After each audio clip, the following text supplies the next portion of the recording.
Hey everyone, Soccer Girl here. I'm back with another video for you guys. We are here in Guilford, Connecticut. This is one of the oldest towns in Connecticut. This actually has the most history.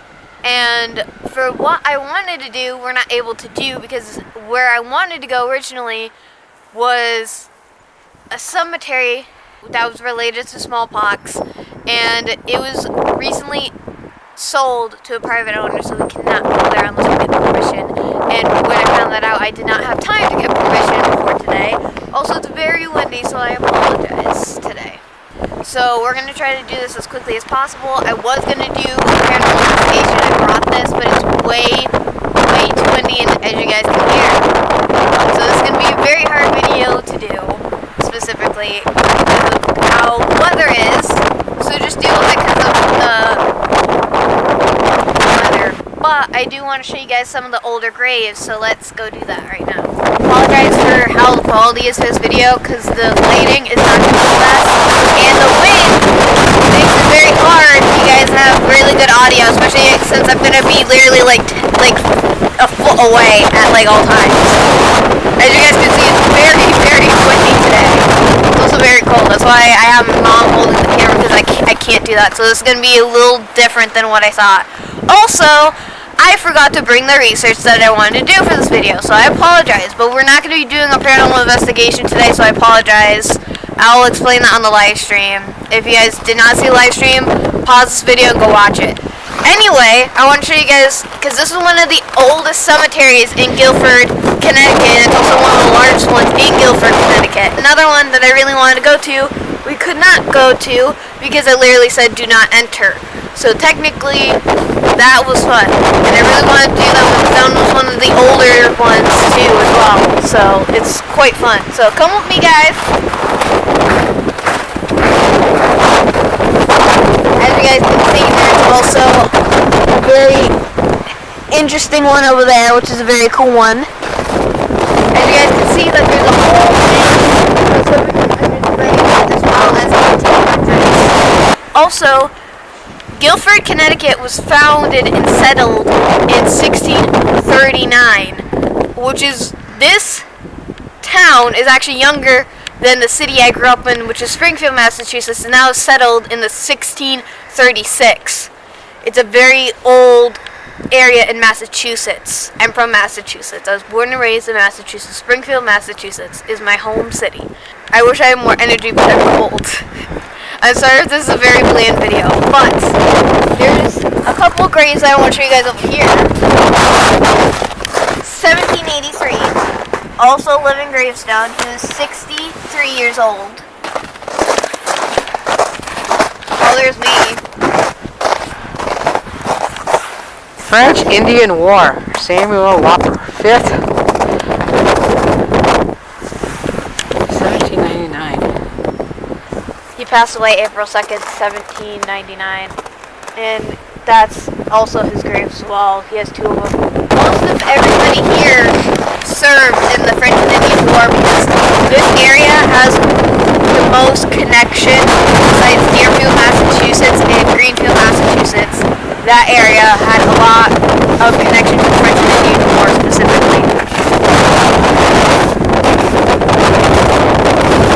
They passed away 100 years before Papa was born.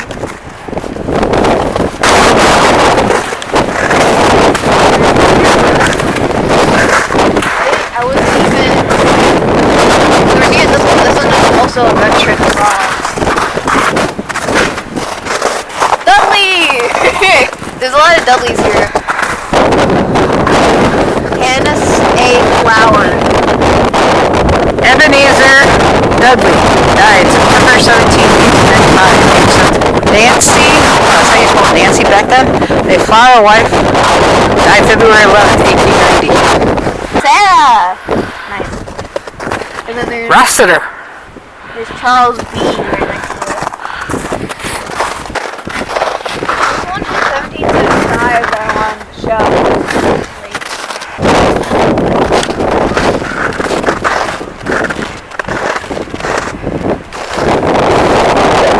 We have one of these as well. I've only seen these at a couple cemeteries. One was one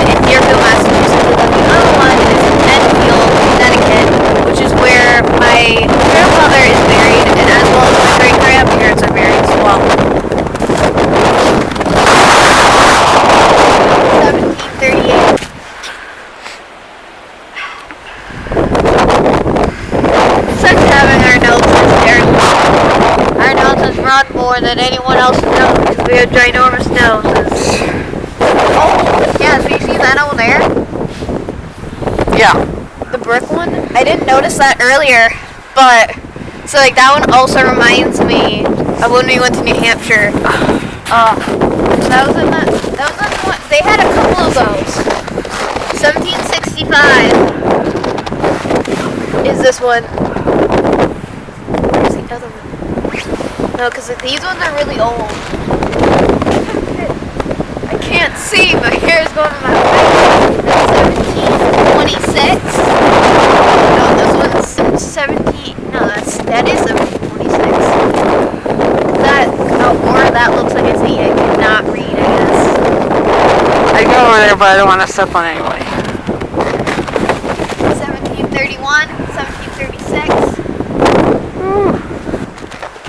Oh, yeah, but I want to check that out more. Alright, yeah, I just want to check it out real quick. You're going to have to hold this for a minute because my hands are getting frostbite. They're also war veterans. 1800s. This is a really cool one though. 1795. Done.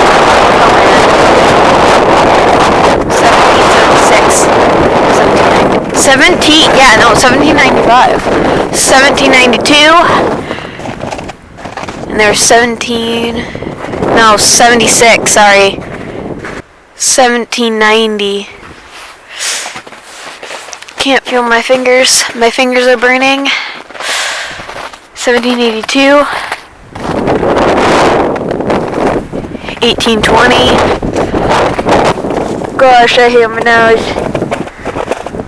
That one's broken. Ooh, Rachel.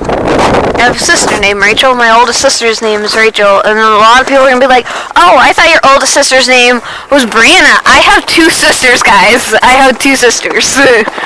1817, sorry. I didn't go to bed until like 2 a.m. today when I'm recording this, like the day before, so I'm pooped. So, I'm sorry that like my original plans didn't go according to plan, but sometimes this happens. Like, I knew the weather was going to be kind of sucky today, but I didn't realize it was going to be this sucky. All of these are old. Majority of the cemetery is legitimately just all of these older ones. And then the newer ones are added in. Where's the 10-month-old? Age 4 years and 7 months. Can you take this back, please? This one is 10 months old right here. That one's 4 years and 7 months. Yeah. That one. I believe you. I can't read, but I believe you. Which one? Right there. This one. Yeah. Oh. I didn't mean to kick the snow at you. Oh, wait a minute. No, it's 11 years. I'm sorry. Age 11 years and 10 months. I didn't see the top part. Sorry. I made a mistake. I didn't see it either. Sorry for the angles. That's going to happen a lot because it is cold. Revolutionary War. Revolutionary War. Yeah, sorry. It's getting cold. I can't speak. Lexington Alarm. Simon. Oh, page 71. The next time we come here, I'm going to do more research. You're whistling? Oh, yeah, I do. 1796, 80 years old. I can't feel my toes. Anyway, here's another one. Revolutionary War. Timothy Rossiter. Lexington Alarm. Died February 26, 1831. Yes. Oh, another one. Ebenezer. He died in 1781. 1796, 1791. That one's a living gravestone. That one's a living gravestone. This tree, right, has growing up with the smaller stone here. Sorry. Is growing up with the smaller stones that's wrecking them. That's what I'm trying to say. Sorry. Caleb. Oh my gosh! I have a brother named Caleb. I have an older brother named Caleb. But yeah, defending. Litz Island. I have to look that up, but when I was doing research, that did come up. 1757, the French-American War. French and Indian War, not French American War. Oh. That's not the same thing. 1786. These two kids they were born and died the same day. That sucks, but that One was a lot. the son was born in 1785. He died in 1785. The daughter was born July 9th, 1786, and died that They same also day. didn't have names either. They didn't name them yet. Because back in the 1700s and the 1800s and the 1900s, they literally didn't name their children for a long period of time because a lot of times back in that day, they literally kept dying at an early age. A lot of kids either died in the womb, died stillborn, and literally they also would die a couple months after they were born as well. It really just depends, and it sucks. This one is 7. 9 months and 4 days. What's this one? Charles. It says age 1 year and 9 months. Well, it's also hard to read because of the moss. Yeah. This one was who died May 5th, 1811. Age 7. There's a lot of people with the last name Flower here. Oh my god. This one is straight up destroyed.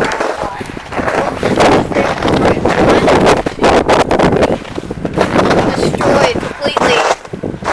Almost completely, actually, I should say. 'Cause look, you can't read that. You don't know what that says. You can't tell me you know what that says. For that one. There's so many Sams! Imagine when I go back to work, because I have a co-worker named Sam. There's so many Samuels here. Literally everyone wants me. Yeah, and I have a friend from school who's also named Sam. Nice try though. French and Indian War. Yeah, there's another one over there too. 1790.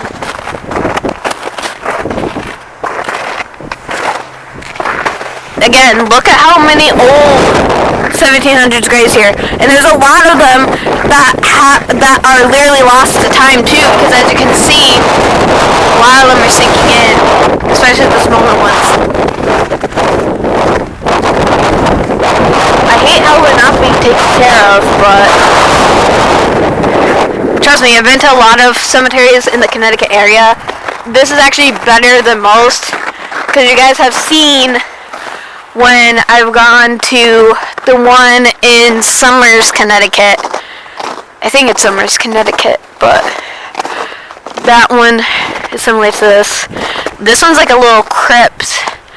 Again, we can't read this, but that's a beautiful marble though that they use for this, because this isn't the original stone. I don't know if that's a bear print or what.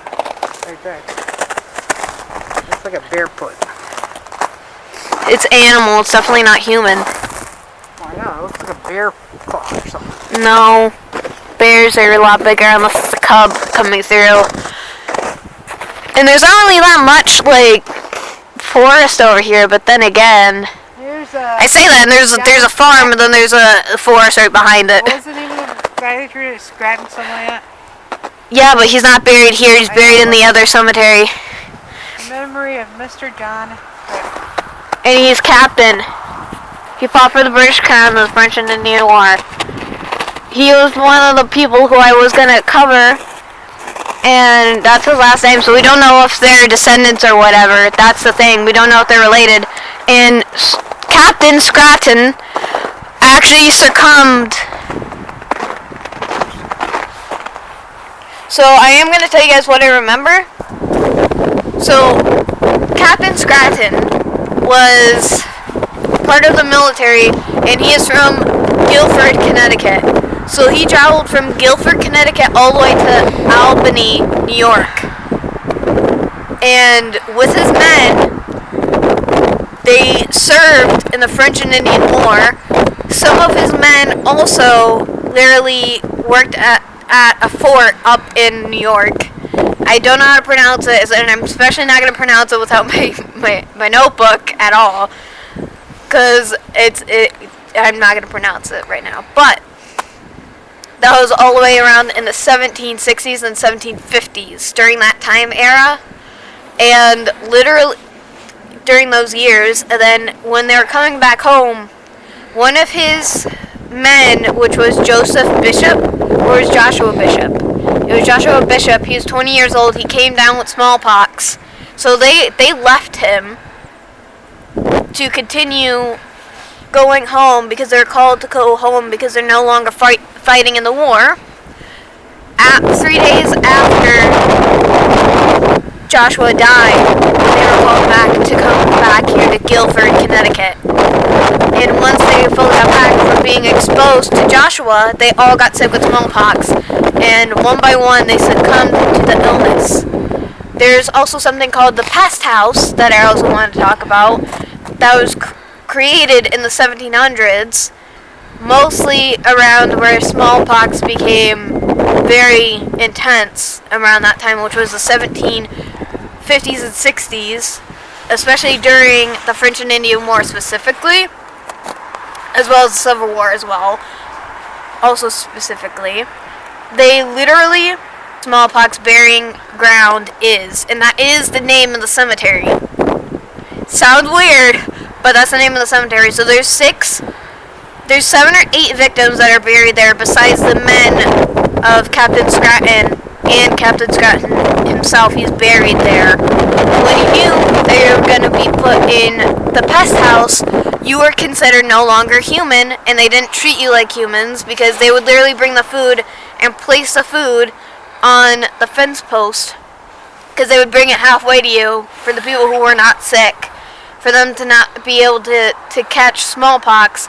The nurses or whoever was taking care of the sick, or sometimes anybody who was also sick had to literally go all the way to the fence and then bring the food back for everybody else, which is pretty messed up. And also, considering we went through COVID, we should be happy that we didn't have to be put in houses right next to cemeteries because people were dying so much of smallpox back in the day. As soon as you got smallpox, people were literally ready to just get rid of you so everybody else who were seemingly healthy would not get sick. Also, with smallpox, there's a lot of people who didn't get it, but they were carrying it to other people as well. So it's pretty sad. And the pest house was sold to a private owner before the cemetery was. Now people are buying to literally go there to visit there and everything, which I really don't approve of because it's a historical site, especially with all of the cool history that's linked to that cemetery as well. Doing that research was actually extremely fun because it links from a lot of areas of New York down to here. And also, New York is actually pretty close to Guilford, Connecticut. And also, there's a lot of beaches here too. So I really want to stay here in the summer for a full week. So I'm going to try to see if I can get permission to go to that cemetery and paranormal investigate for you guys. But today it's too cold to do an investigation. So it is what it is, and I hope you guys enjoy this video. I'm sorry I couldn't do what I promised to do. Today is not the best weather for it, and I apologize. And hopefully you guys also enjoyed the live stream. So, peace out, guys. This is Soccer Bro signing off.